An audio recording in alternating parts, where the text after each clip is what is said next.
I have spent some time with many different controllers over the years, specifically since I've gotten back into fighting games over this past year with the release of Street Fighter 6. In the beginning, I was focused on 6-button controllers. I did try the Hori Fight Commander Octa, as well as the Victrix Pro BFG. And while I do like those, one thing's always kind of stuck in my mind. What about the Dualsense Edge? So today, we're going to open up this Dualsense Edge. I'm going to give you my first thoughts on it, my first impressions, and then in a follow-up video, we're going to do an ultimate controller shootout with all of the different controllers that I've tried over the years. So first things first, let's get this thing open. And out comes the Dualsense Edge. All right, so first things first, pretty straightforward box. Box does have some little scratches on it. Thank you, Walmart, for that. The actual box, so hopefully what's inside isn't. The seal is sealed, so in theory we should not have a unit with any issues. And the box is actually a little flimsy on the outside, this exterior box. Boom, there's your interior box, the little PlayStation logo. And wrapped up in a nice little bag, little white cloth, kind of unfolds. It's much too large for the actual case, and there's the case. Little PlayStation emblem. It is a hard case. It's kind of an interesting design here with that stormtrooper kind of look. Maybe this camera will get it. Not if my face is in there. Little PlayStation emblems on there. All right, let's put this to the side for the moment. And a little protective piece there. And there is our Dualsense Edge. And it is not marked up like the box, so that's a good start. Inside we also have our paddles in there, our extra thumbstick tops, and what is this guy? Oh, this is, I think, the lock. I think this is the locking mechanism for the USB cable. So you have the top of the controller with the USB-C there. You take this little lock mechanism. The round side there is where your cable comes out. This is going to be the side you stick on there. So you're going to plug in your cable. You're going to take this side, put it up against it, and then push in, put it up against there, line it up, and push in to lock. It does come with the USB cable, all wrapped up nice and neat in there. Nice braided cord, nothing too special about that. Pulls open, then goes inside, like so. All right, and then you stick in your USB-C. And then lock. And that. It's not coming out. Seems pretty sturdy, pretty useful there. All right, let's go ahead and take this out just to make it a little easier to look at. Unlock, pull out, cool. Big selling point with this controller is the thumbsticks for most people, because then you can slide out the modules and then replace them. That's not actually the big selling point for me, honestly. The big selling point for me is going to be using these extra buttons and this much better D-pad than the normal Dualsense controller. So I'm looking forward to really testing that out. And then we have the assortment of little triggers, such as this tiny little nub here. I'm not sure which one of these I'm gonna like better between these little nubs and the other ones. Oh, it just kind of slots in there. Is it magnetic? Okay. Oh, just literally like pulls it in. So there you go. 1 and 2. If you line it up right. And there they are. Little back paddles connected. Now, you also do have the adjustable triggers for the R and L. Top is full travel. And then it's got a medium and then a very short travel. So you can see the difference right there. Obviously, I'm gonna play with short travel for fighting games. First impressions, it feels good. D-pad feels good. I'll play with the different triggers. Thumbsticks, it comes with the standard thumbsticks for the Dualsense attached, but you do have these additional thumbsticks that come in the case. So like a rounded top, and I think they're different lengths, maybe? Yes. So if you can see these two here, they are slightly different lengths, and those can pop right onto here.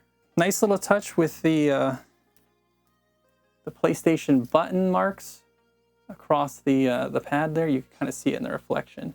These little ribbings are not actually like a texture. It's actually like the X, circles, triangle, square. Pretty cool. It does feel good in the hand ergonomically. In terms of making changes to the actual sticks, I think this plastic piece comes off. Probably with this little button that has release here, I'm guessing. Oh yeah. Well, that's not an easy one.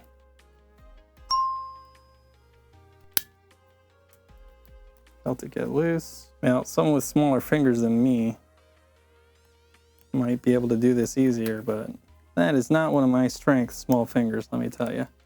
The other option for the paddles are these bigger boys here. Kind of like a more traditional paddle look. So they just pop out, which makes it nice and easy to switch between them, which is nice. You just kind of point it in there. See if it snaps like the other one. Yeah. Oh, that really changes. That changes where the trigger is a lot between the two. So trigger point comes down here instead of up here. Interesting. You want your trigger down here, you can play with these guys. Maybe hit it with your middle finger. Either way, interesting. I think I'm gonna like the little ones better, but I will try both. Stick with the little guy for now. Pop right out. So you've got your options and share. You've got your PlayStation button, which is in black. You have your indicator light there for the microphone. There's also a button, turn it off and on. PlayStation button, obviously all your normal buttons. Otherwise, pretty standard to the Dualsense. What else is going on with this? I do have a QR code in here. Let's see what this boy does. PlayStation.com. I wonder if this can be like a user guide. Personalize. Oh, here we go. How to swap the Dualsense wireless controller stick caps. Standard high dome and low dome. Choose a stick cap type that best fits your playstyle. Pull up on the stick cap that is attached to your controller. The cap lifts away. Oh, so you literally just pull them off. So I just pull up, up, off it comes. There you go. One popped off. You like a different cap? You want to go with the old PS2 round top? There it goes. Now I've got weirdo one round top, one with the indent like the normal Dualsense. So, and release, just pull it off. All right, I'm gonna stick with the standard ones for now.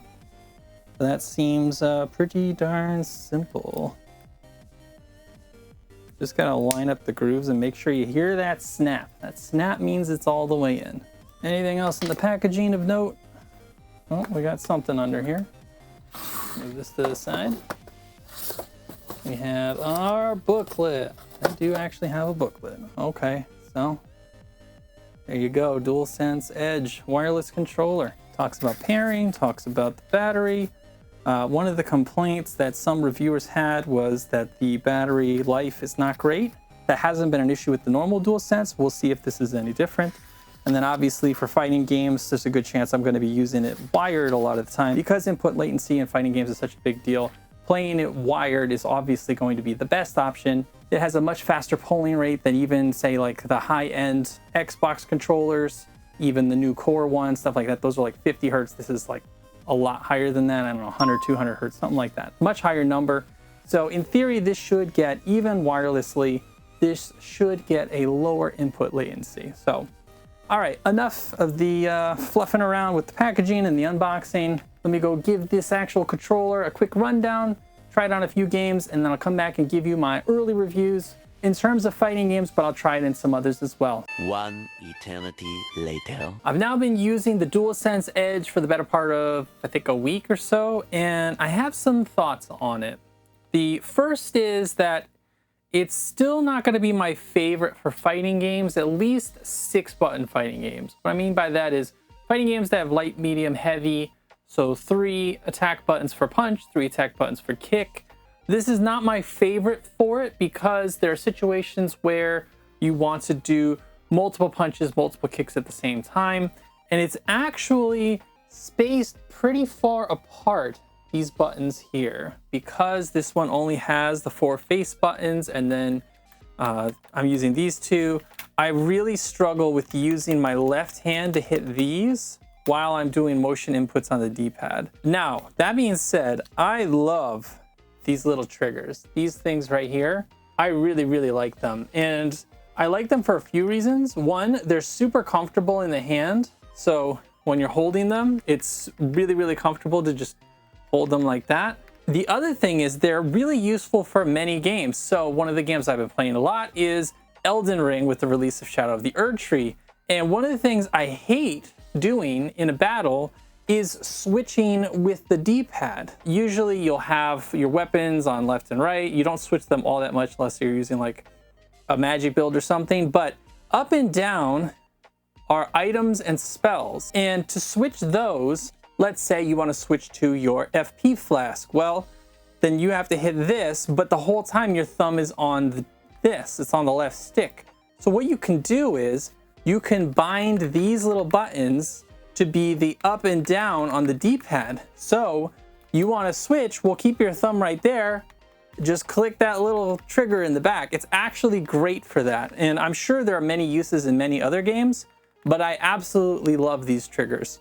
A few other things I really like about this controller. The grip is really nice, although if you're using the D-pad for long periods of time, this may be a me issue, honestly. In a kind of a cramped pinch kind of way up in here, and I don't know why. It might be because my finger is pressing up against that hump there. I'm not sure what it is, but if I want to have my finger on the trigger and on the D-pad, it's like this part of my finger right here ends up getting into like kind of a rough position when I'm doing that. So that I'm not a big fan of. The D-pad's pretty darn good.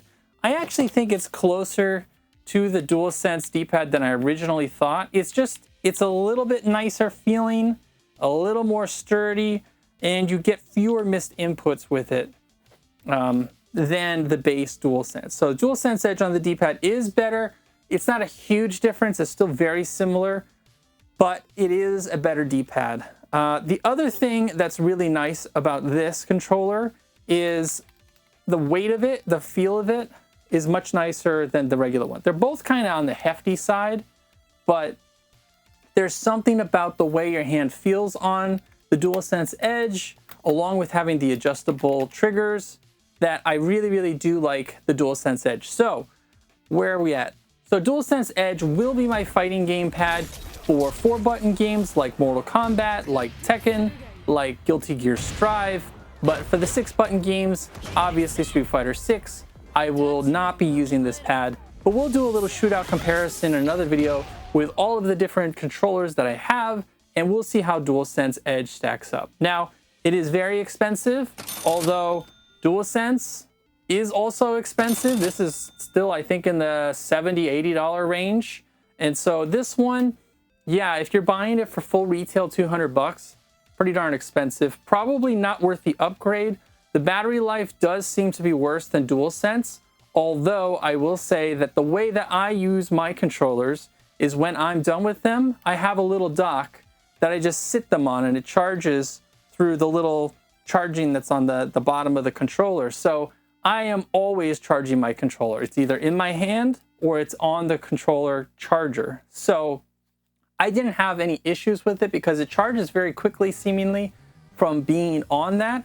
So I never ran out of battery the whole time I've been using it, and I've had some pretty long play sessions, especially with Elden Ring. Now, that being said, it definitely has like a bar left of battery when I'm done with my play session, where the Dualsense would have a much longer battery life. So because of the smaller battery, most likely to make room for some of the extras that the Dualsense Edge has, this does not last as long as the normal Dualsense. Overall, I do think the Dualsense Edge is a nice upgrade over the Dualsense. I don't know if it's worth the full price. I bought mine on sale for $175, so it was about $100 more at the time I purchased it. But the triggers are really nice. Having the ability to limit the throw on the adaptive triggers is super nice. The improved D-pad is noticeable, although not crazy.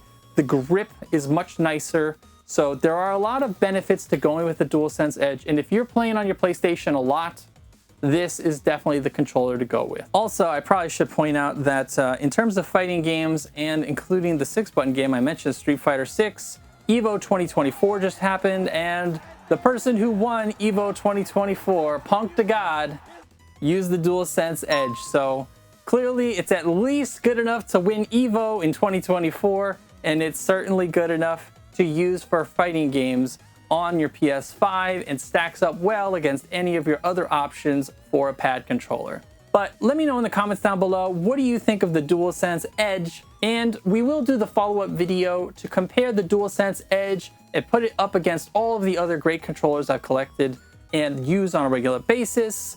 So that's going to do it for today. But until next time, this is Pirates for Pirates Gaming saying thank you for watching, and I will see you there.